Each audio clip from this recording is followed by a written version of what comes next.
Police in the Counter-Terrorism Department, Government Security Officer, and Captain Francis Edward Babu. Mr. Chombe, what kind of profile has the police assigned a potential terrorist in this country? How does the public help you if it's not going to become a police state where I report about Bernard, I report about Angelo reports about Babu reports about Chombe, and everybody is so scared of the other? Well, we have intelligence, so not anybody will be taken as a terrorist. We have information coming from our intelligence agencies, and it is from there that we begin. Isn't it possible that this global terrorism, and especially terrorism in this country, has created a situation whereby police has been secluded, is not properly scrutinized on its own internal weaknesses, and what you see is a fear being projected in terms of numbers, but actually not security? Well, I will talk about the Uganda police. We are a professional police. Whoever you see on the street is well trained. If that one is happening elsewhere, but it's not in this country, especially so with the current Inspector General of Police, he has emphasized the issue of professionalism. So I want to assure you that our police is a professional. We see a very busy institution, but I don't know about the levels of effectiveness. Of course, last year didn't project the police in good light. We are effective, though there are always challenges. What are those challenges? There are quite many. We cannot be anywhere at any time. The numbers are still not adequate, but as the time gets by, we shall reach there. There's been quite heavy presence of the police, especially around the city. I talked about the issue of visible presence versus effectiveness. Those are different. It's both visible and effective. I think we better help visible and effective. Is that from the last year, from that problem we had, they have come up with new methods, and that's the presence of the police you're talking about. Now, there was actually heavy police presence before the incident of last year. Yeah, no, it was not that heavy. It was. It is now. Now it is really heavy. Yes.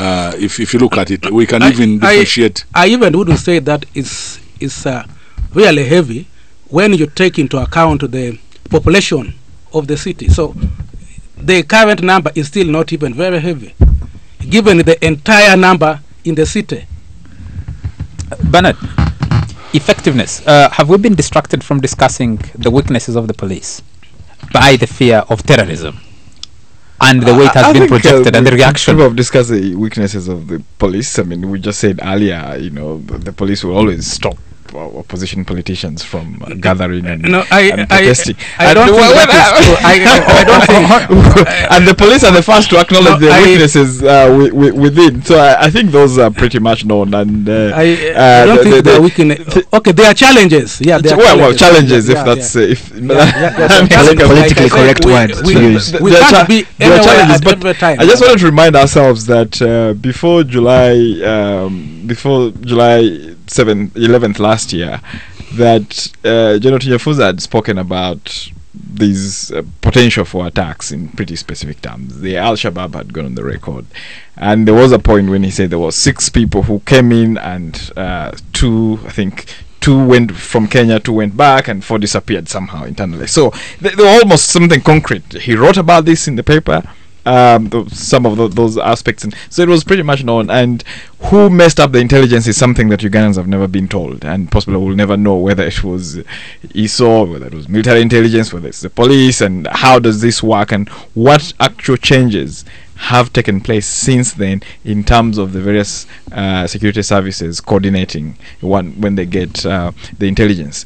Does it have to wait for a certain Yoweri Museveni to sign off and say, now go and do this or whatever? But I think that is crucial, given what we've seen before, or what we had seen until let me come to you. Taking a leaf from the American, they knew about the attack also. They actually knew about that attack, and they reported it, and they still had the same problems within the system. Now, this having the same problem in different police it's got its own benefits and is got its disadvantages. The disadvantage is that something happens which you never expected to happen, because you are still wondering whether you should do it this way or do it the other way.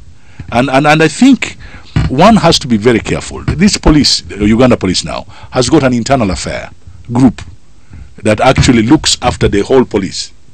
You make a mistake, they call you in. These are specialized groups, and you can ask him. They now have a special commission that looks at everything they do. Yeah, So Professional standards unit. Yeah, that's the professional standard unit. yeah, now that is there. And the other point is that we also are commenting. And I like the comments you've brought. You brought in the political, the democratic bit of it. To me, that is even a smaller bit. There are bigger things. The welfare of the police, the salaries of the police, how do we look after them ourselves? I think we should not only look at one side of the coin. We should look at everywhere. What is the mindset of a policeman who is standing at Garden City? What is the mindset? What's the mindset of the traffic woman who is showing traffic from morning to evening? What's her mindset? I think time has come, really, for us to look at all sides. Whilst we criticize them, we should also try to look at the way they affected themselves as human beings. They might be in this uniform, but they are human beings, and there are certain things that we must look at. I think that the situation is far more desperate. If you step back, first of all, I disagree with the public show of force interpreted as good policing. Even with counter-terrorism, which is really in effect a force multiplier, let me agree with the commissioner that the police are in smaller numbers. In fact, if you take the almost 30,000 private security people in Kampala here and around the country, there's a huge subsidy already in terms of policing premises and whatever that the police is getting from private operators. But that said, the X that I was talking about, the drivers of terrorism are actually within the control of the government and not in the control of the security agencies that protect the state and protect the regime in power. What exactly do you mean? Let me put it like this: these policemen are doctors, and you have to be injured by the time they get to you. There are things that happened before a situation becomes desperate. In our case, if you state it simply, that ideally public policy is the first line of defense. If public policy is working, it means that trust in the government is high, and trust in government institutions are high, and those institutions are effective, so they prevent the radicalization of society. Speaking about domestic terrorism, yes, but that also minorities, particularly like these opposition groups, that their rights are protected and their alienation is avoided. Now, any country that has the high threat of acts of terrorism, you always see that there's something wrong in the conduct of public policy and the fate of minorities in that country. Tell me any single country where there are attacks every day, you'll find these elements. Commissioner Chombe, would you comment about that? The issues of policy and how it impacts on what the work you do. I want to talk about the show of force. He said that the show of force is too much, but I want to tell him that the problem which is at hand is very big. The issue of terrorism is very, very big. So the current force, what is in the field, is not. No, I think what he was. As big as I think what he wanted to say is the show of force is not necessarily a sign of effectiveness. You have a lot of officers and men on the road, visible, but terrorists are slipping through your hands, coming into the country, getting out of the country, if they want to, and building. But just quickly before he comes in, the thing is, this country had, just Commissioner, a pretty decent system where you could possibly identify who is a potential terrorist or not, because you try to say what's the profile of a terrorist. The LC system, LC1, where if you moved into this area, you got registered. If a visitor came who is staying for X number of days, you report. Almost routine. If we had kept that thing, that routineness would be But very much they have replaced it with foot patrols. Yeah, part and parcel of us. Mm-hmm. Now you can talk about community policing, but community policing, you must have some focal people with whom you work in these communities, and these would have been the LCs.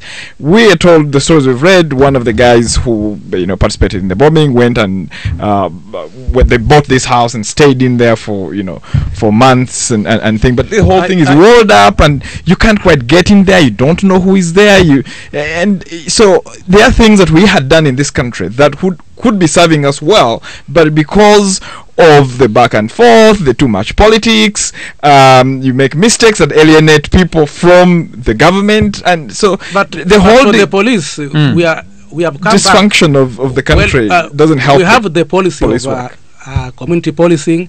How effective is it? And of recent, we have started with the crime preventers, who are in the community, and they are helping us quite a lot. And the crime preventers got lost in the politics because of the timing of their we had a functioning LC system. This is just like the police operating like an NGO. Basically concerned with the issue of crime in the community. Inspector Chombe, the strength of a state, is not seen by its ability to project force. It is seen in the ability of institutions to render the use of force unnecessary. By the time I really believe the Uganda police is providing and meeting its mandate of protecting and serving the people. Let's take the break and come back to this. It's live. It's hot.